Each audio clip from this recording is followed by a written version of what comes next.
She was an inspiration. She was it. Generations of songwriters. That's right. Songwriters who have grown up.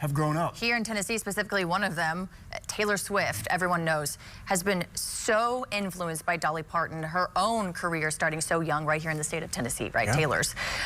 They worked closely together, hand in hand. Taylor often talking openly about how Dolly was there for her, to run ideas by, for a call. Miley Cyrus, also another artist coming to mind in this regard. Her goddaughter, that's right. So not just Taylor Swift starting in country music and then evolving to pop, but Miley Cyrus starting in pop, both as young country artists, country inspired, you could say, young women who looked up to Dolly, and Dolly really took them under her wings.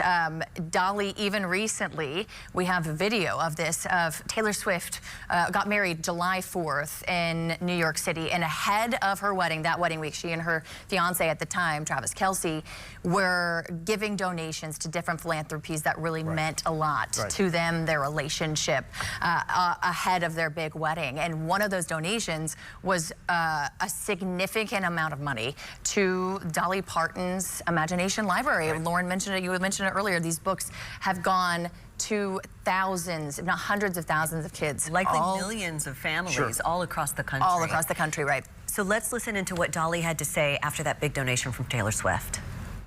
So thank you, and know that I will always love you.